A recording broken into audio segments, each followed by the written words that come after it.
That Petrol Motion relocated to London, where they were joined by John's brother and former Interns lead guitarist Damon O'Neill, who, desperate to join, agreed to switch to bass guitar. No comment.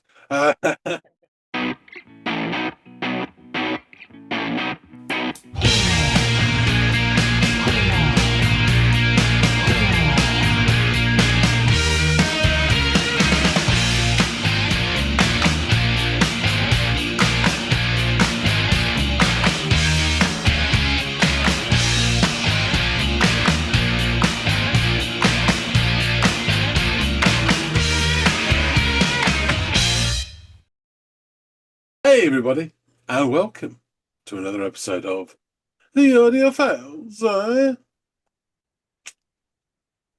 Liz Taylor is not his style, and even Lana Turner's smile is something he can't see. More on that later. But first, we are going to listen to a song today because it's Friday. Yes, it is. A song suggested by one of our wonderful viewers. Case in point this time. The viewer is Vision Creation Newson. Wonderful set of lawyers. Does have a law firm kind of sound to it, doesn't it? And don't buy your semi-detached anywhere else. They dropped a comment in the episode we did previously, The Undertones, Teenage Kicks. Wonderful, wonderful song. And they have suggested a song by That Petrol Emotion.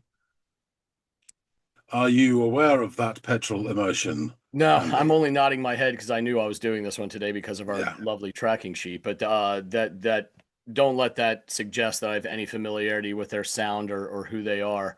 So yeah, I'm flying blind on this one, which is usually pretty good and fun. So yeah, it's a good thing. Cool. And that's the name of the song. It's a good thing. Okay, yes, it is, isn't it? Oh, lovely how you tied that all up. Okay, so I will go off and listen to It's a Good Thing by I always want to say That Petrol Emotion. And I will go off, check it out, and come back and let you all know what I think.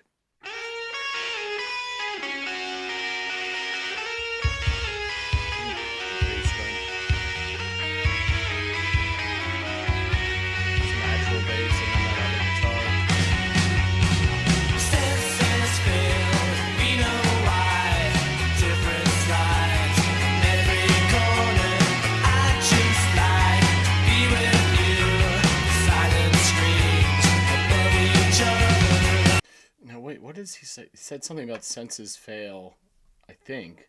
Let me just take that back. I was enamored with how the music was taking shape, and it just launched right into the first verse, which I guess I should have expected with, just slightly over 2.5 minutes here.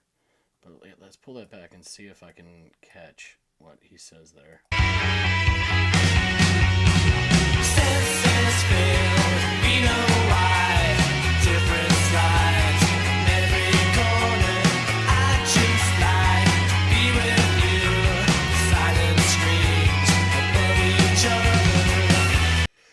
That's interesting. So yeah, I caught I think most of that, like senses fail, something about knowing why, and indifference is sliding from every corner. But then he goes on to wrap things up with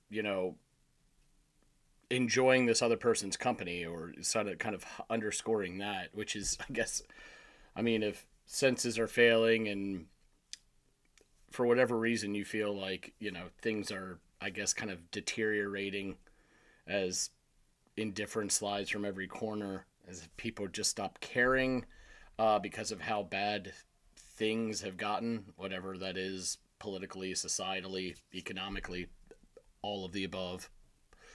I guess it's nice to find a welcome distraction in the form of love, or being enamored with somebody, to kind of pull you away from the sad reality of all that.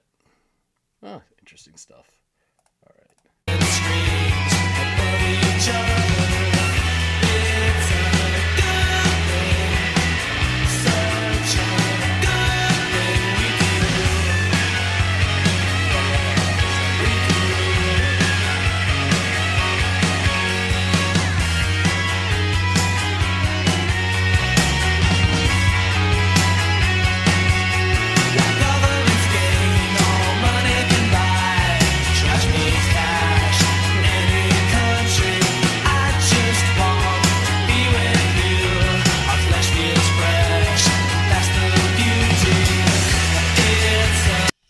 again, while governments gain all the money, and then like where trash means cash, it's this I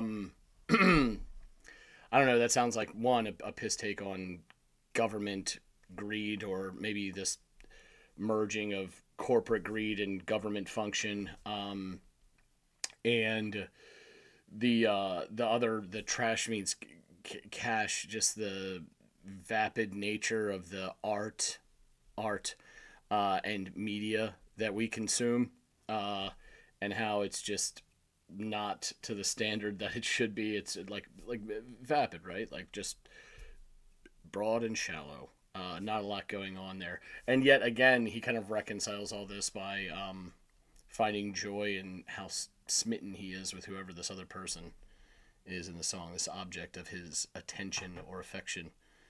Ah, nice stuff.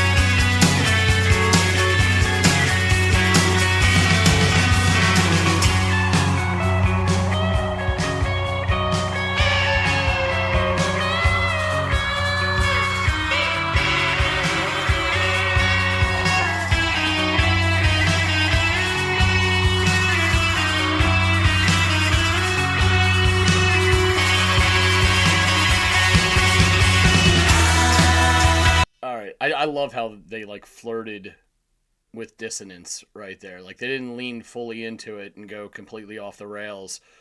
Uh, but they played with it a little bit before they kind of reined it back in and kind of righted the ship or whatever, which is nice how that worked out. There's a lot of this. There's an interesting dichotomy to the song, lyrically and even from a musical standpoint.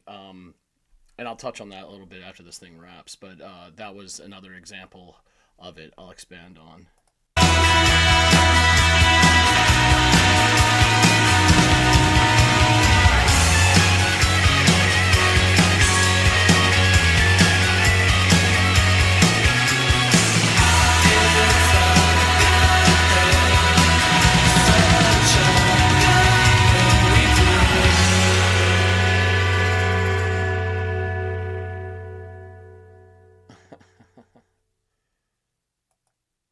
Yeah, I really enjoyed that.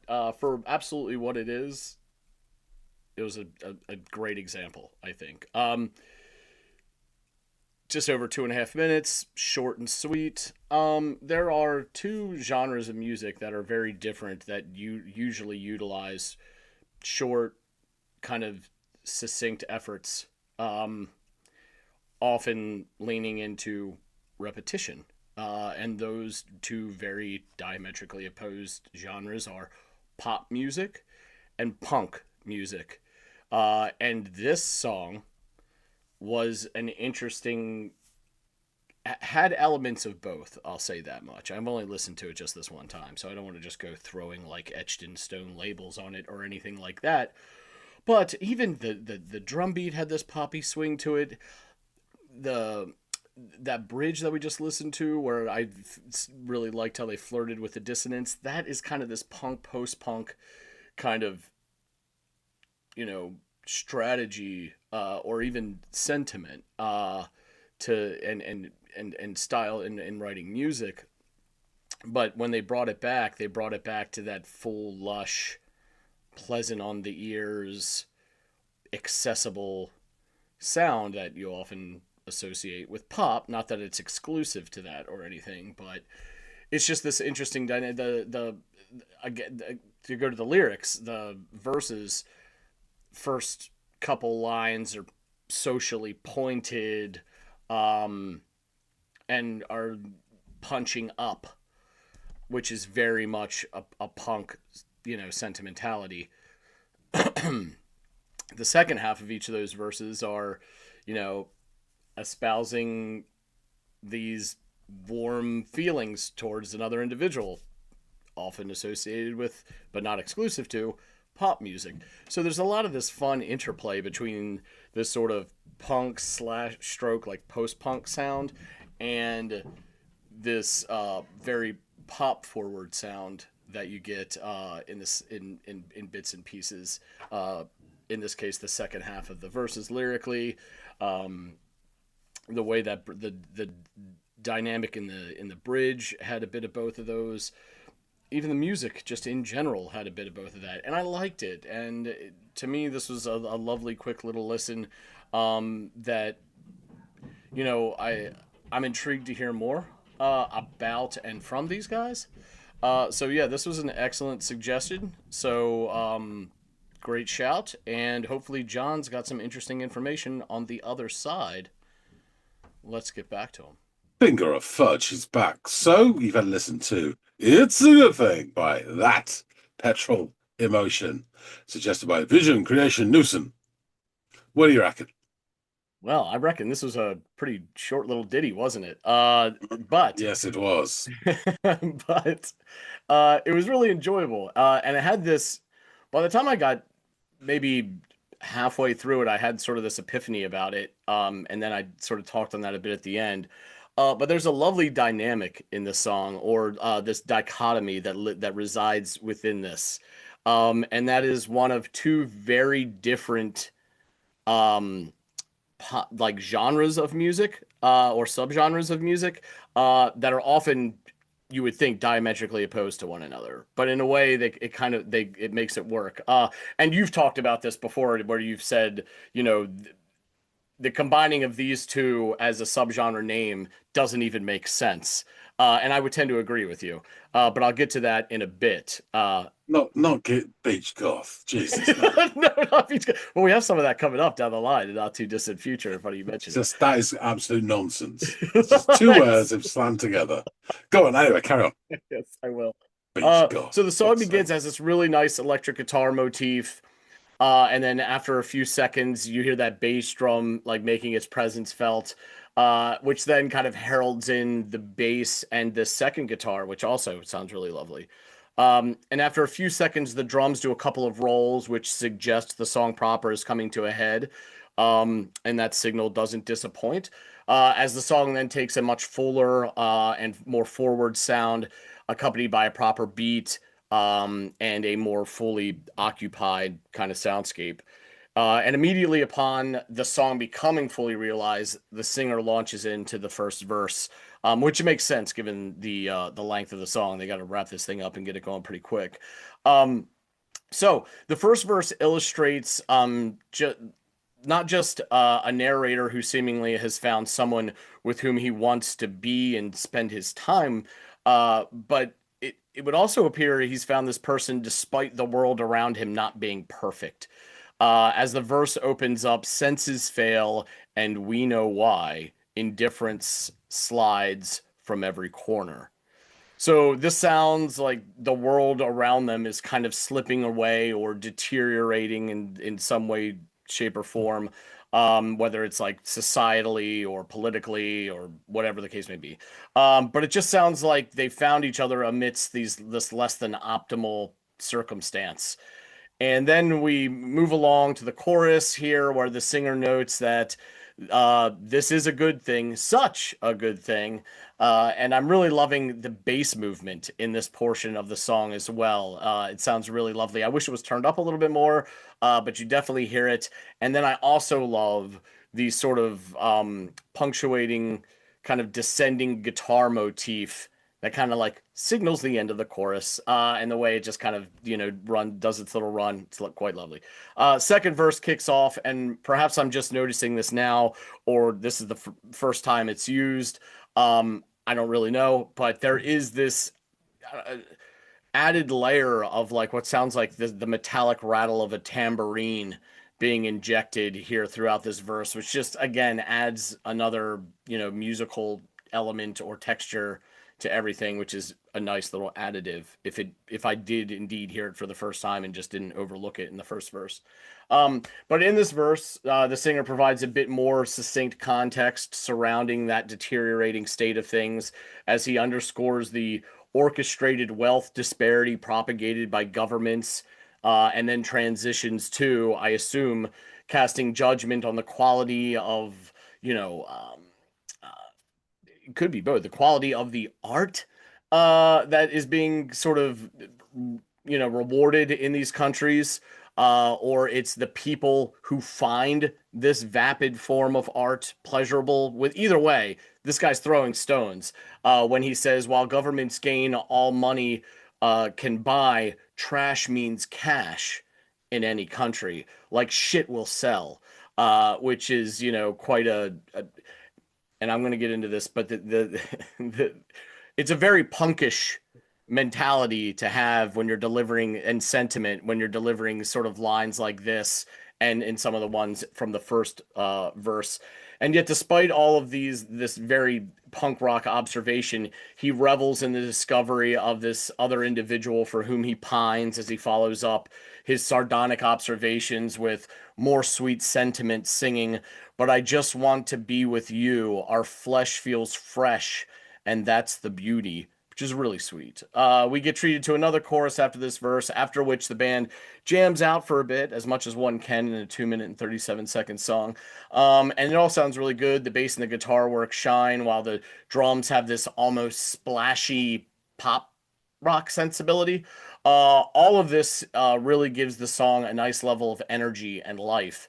Then naturally, the song kind of pulls back around the 142 mark, and the drums retreat to a comparatively quieter motif with far less of that energy from moments earlier in the track. And the guitar continues to work through the motif, doing like bends and winds, almost flirting with dissonance, but then regaining its melodic footing as the song, builds back into form and then launches into what musically sounds like another chorus, though instead of the chorus lyrically, we're provided these harmonized vowel vocalizations by multiple voices, which, by the way, the harmonies in the song sound great. Then it repeats this time and with the proper chorus vocals, but they land on just one "we do" as sort of this dismounting just after this lovely elongated drum roll, and it brings the song safely back to its upright position as it comes to an end. So short but sweet. This tune, and given the subject matter, it didn't need this 5 minute epic or anything. Also, the instruments shine in all different parts throughout most of the track, which also made it really enjoyable.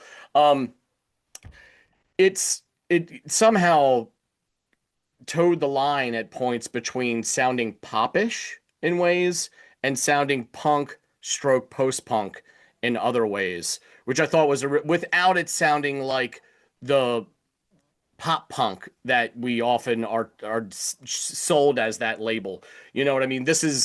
We're using pop elements to create a punk stroke post punk song. And it's funny, even down to the dichotomy of the verses. Like, love, I'm in love, I've taken a liking to you is often a sentiment espoused in pop music. They're easy to manufacture, accessible, and super relatable, those themes. So you see them recycled over and over again in pop music. But there's all this like societal, political observation shit happening in the very same verse. So they've, even down to a lyrical level, they've made these ideologies coalesce. But go ahead. I wouldn't disagree with anything you said, Ben, but does it remind you of another band, what you just said? I wouldn't say they sound exactly like them, but what they're doing. Well, to be fair, this to me this isn't about how groundbreaking the concept of doing that is. It's more of like, I bet this is early on, so it probably beat a lot of other bands that do that to the punch. So which one particularly you're alluding to, I'm not I think certain. this feels like carrying on the work of Gang of Four. Oh, okay, okay, yeah, yeah, yeah. Social I commentary, their basic sort of romance songs, damaged goods or whatever, but it's none of this la la la, I love you sort of stuff. Um, in terms of approach and how they think about it, I think it's really similar. Yeah, yeah, Doesn't that's sound the fair. same, but it's the same attitude. Yeah, yeah, and I think with Gang of Four, the first thing I go to are their politics. Even though you're absolutely right in observing that they talk about more than that and sing about more of that in their music, it's just between the name and some Yeah, of the earliest introductions to them I've heard. But you're right, you've shown me other stuff that's not just that. So that's a valid observation. But even the brevity of the song, pop songs. Short little repetitive numbers that convey their point. yeah, This had that going for it as well. So I just thought that was a really interesting, like, line to yeah. toe between two subgenres. And that's not to judge. That's almost to like appreciate how they did it without sounding too poppy, which then becomes garbage to me. The cash is trash is cash concept. But anyway, I really liked it. Tell me more about these guys, this track, the album, all that stuff, because I loved their sound in this. Yeah, this is a really good call actually, and I it made me feel really bad when I saw this pop up because I didn't really take them seriously at the time when they were out. I remember that Petrol Motion being around, um, and I've got two of their albums, but I don't listen to as much as I should because I fucking adore the band they came from. But we'll get into it. So that Petrol Motion were formed in Derry, Northern Ireland in 1984. They're known as post-punk, indie rock, and garage rock. Following the breakup of the much-loved band, The Undertones, Mm. the guitarist and principal songwriter John O'Neill returned to Derry and teamed up with his friend and fellow guitarist Raymond Gorman to DJ together at the Left Bank Club. I do hope that's named after all the shenanigans in Paris. Um, Inspired by the records they were playing, the two formed a new songwriting project, which evolved into a band and eventually a couple of gigs with the drum machine and Gorman's then girlfriend as singer. Another friend, drummer Kieran McLaughlin, who also played a few Undertones gigs covering for an absent Billy Doherty on the drums, was the next member to join. So in autumn '84, that Petrol Motion relocated to London, where they were joined by John's brother and former Undertones lead guitarist Damon O'Neill, who, desperate to join, agreed to switch to bass guitar. Um, no comment. The lineup was completed after an audition by Seattle-born American singer Steve Mack on a year out from his studies while working in a pizzeria in London at the time. Now, you may not know this guy, but in 2020, comedian and absolute legend Paul Whitehouse revealed that he had unsuccessfully auditioned for the band in this period. Um, he is really funny guy. He was in the Fast Show, done loads of other stuff. He's currently doing a fishing show with Bob Mortimer, which is an institution in this country. Yeah, so him as the lead singer of Petrol Motion, he's got a great voice as well. Actually, him and Harry Enfield did a series on opera. They both sung opera, and he's got a Okay, I was gonna massive ask voice. how you got a glimpse into a stand-up comedian singing voice, but that makes sense. He's so He's got multi-talented. got a big voice. He's actually don't know all of his work, obviously, but I believe he's in the stage version, a musical of Only Fools and Horses, which again they sing on stage. That is a much loved TV program. Anyway, so the lineup: Steve Mack vocals, John O'Neill guitar, Raymond Gorman guitar, vocals, keyboards, Dermot O'Neill bass, vocals, keyboards, and Kieran McLaughlin drums, percussion. So that Petrol Motion's influences encompass artists as diverse as the Beatles, Africa Bambaataa, Television, Sly and the Family Stone, Captain Beefheart, and Can. And the sound of the new band really severed the sort of musical links with the Undertones, and this is more darker, edgier sound moving forwards, as you know they expected to. Um, a Petrol Motion was also far more political and outspoken than the Undertones had been by examining issues related to the troubles in their songwriting Mm. and the Irish members listing their names in their preferred non-anglicised forms on sleeve art. Gorman would later describe the band as being like the Undertones after discovering drugs, literature, and politics, with a lot more girls in the audience dancing. As with the Undertones, John O'Neill emerged as principal songwriter, although songwriting contributions were made by all the members of the band. So they signed with an independent record label called The Pink Label, and they released their debut single Keen in July '85. And they spend the rest of the year gigging in small venues and become very popular on the pub circuit. They released another single called V2 in September of that year on their own short-lived label, Noise a Noise. And it's just noise and noise again, but it sounds like Noise a Noise, which was a Buzzcocks song as well. Noise a Noise. Um, After signing a deal with Demon Records, their debut album, Manic Pop Thrill, was released in '86, and they reached the #1 spot in the UK indie chart. It received rave reviews from critics, especially by known Undertones champion John Peel. Mm.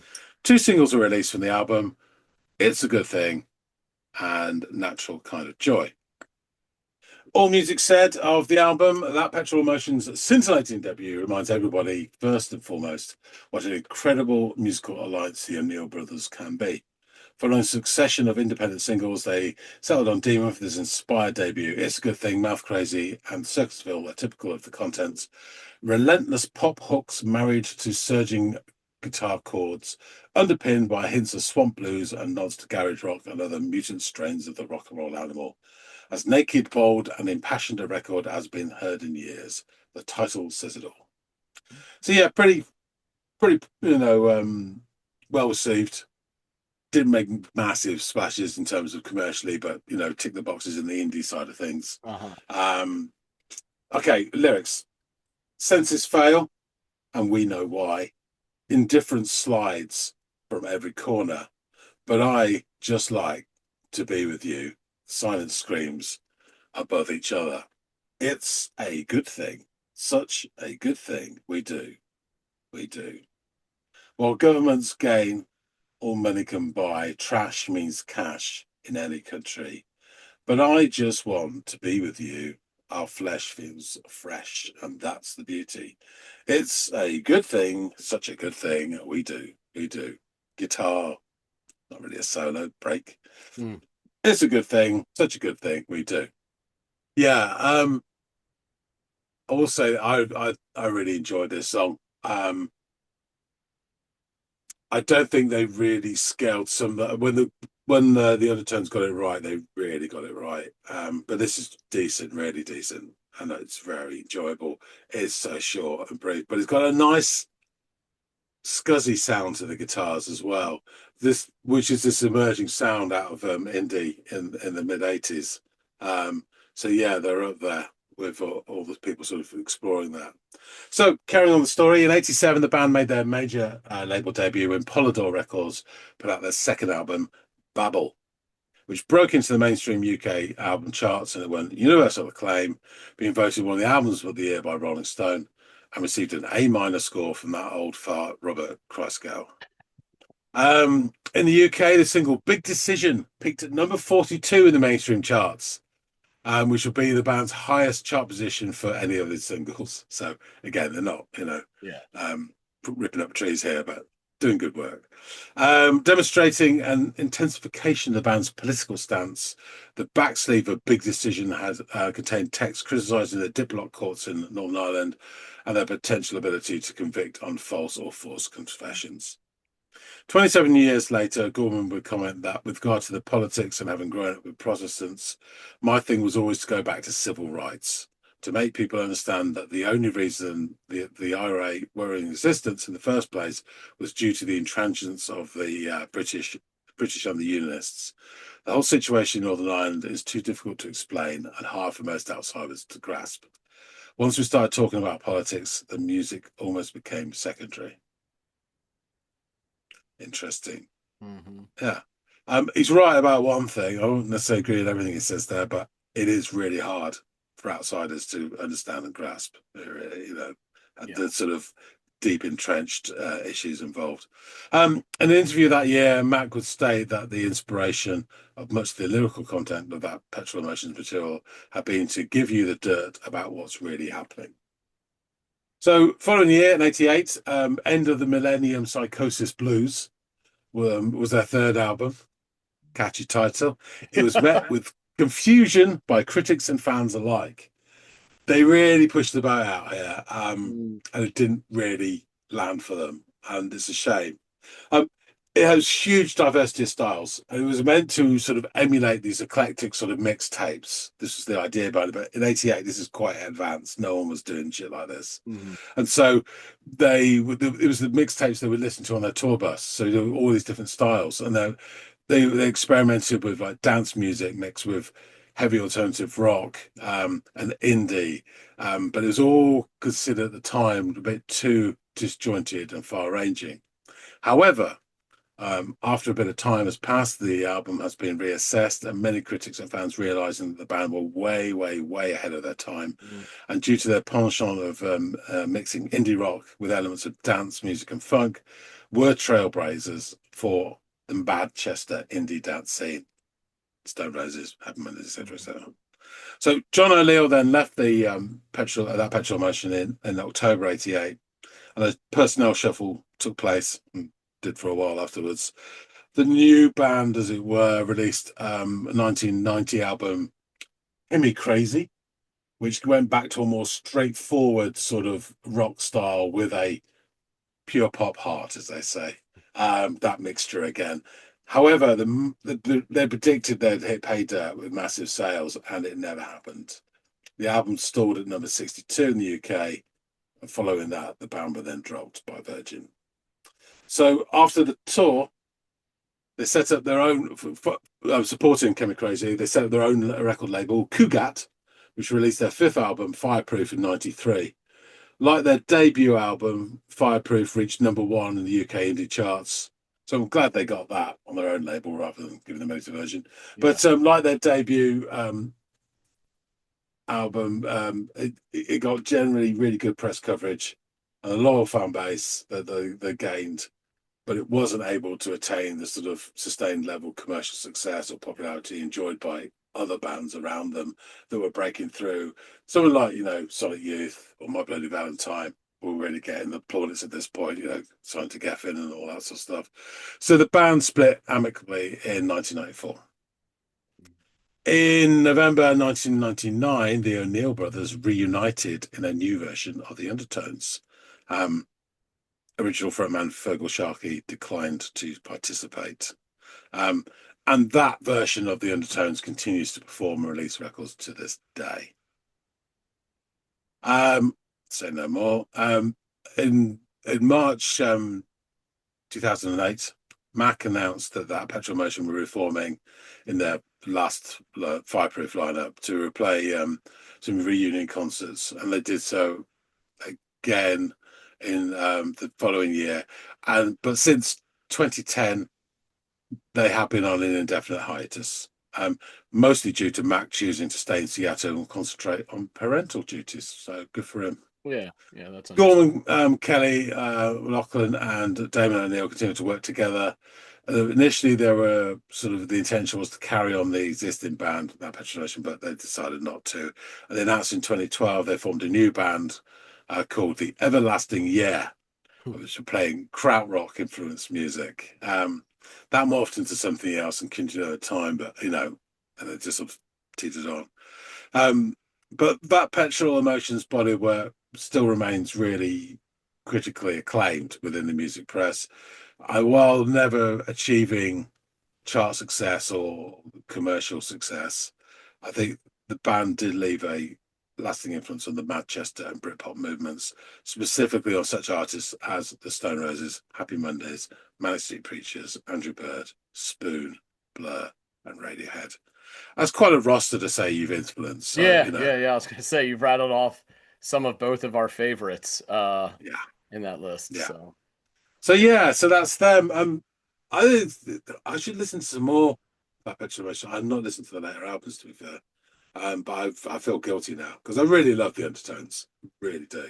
yeah. Um, and yeah, these guys were sort of developing that sound further. And I remember them being around at the time, but not really paying them that much attention. And I do not know why. I bet a lot of people will be able to say the same thing as well. Let me ask you a So yeah, question. What do you like more? That Petrol Emotions output, which I know your familiarity is limited, or the second iteration we'll call it, of the Undertones. The Undertones reformed, and the materials they released subsequent to that. I don't really give it that much credence that when they come back and they're missing people, and Yeah. I thought that's so might have been your stance on it, but I didn't. undertones, petrol emotion, Undertones secondary. So revisited. Yeah, gotcha. there's a great comment which Ian McCulloch said when they went through all sorts of weird stuff, Echo and the Bunny, when they split, and they reformed without him, and he called them, oh, it's echoes of the Bunnymen. Meaning it's just like, and I thought that was so sharp. Well done. And Yeah, he's right though. When they try and do it, it's rare that it amounts to anything, yeah. You're not wrong. especially when you're missing people. It's Yeah, that combination, that magic that really kicks it off in the first place. yeah. Anyway, I will wrap things up. So thank you very much to Vision Creation Newson Newsom, yes. for I mean, a really, really big thank you actually, because I had not thought about these guys in ages, and I said it's made me feel guilty. I will go and listen to more of their stuff now, but it was really nice to hear this again. Yeah, it was Andy great. enjoyed it definitely. Yeah, great giving it a first listen. And I'd like to hear more from them. So if there's anybody out there that wants to suggest more stuff, or John, if you do a deep dive in the coming days or week and want to bring stuff, in the next month or so, please let me know because I'm open for it. Cool. All right. Well, thanks again.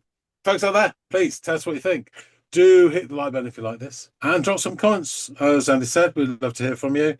Your opinions about this band, this song, and any others that you want us to check out. Love to hear from you. If you haven't subscribed already, please do. And we really do appreciate everybody who does support the channel. So hop on board. And if you've got another suggestion, maybe completely different band, because we get them all the time on any episode, just drop a comment. We'll add to the list, and we will plow our way through that list until one of us is dead. That being said, thanks so much for watching, and we'll see all of you on the next episode of the Audiophiles. See you later, guys.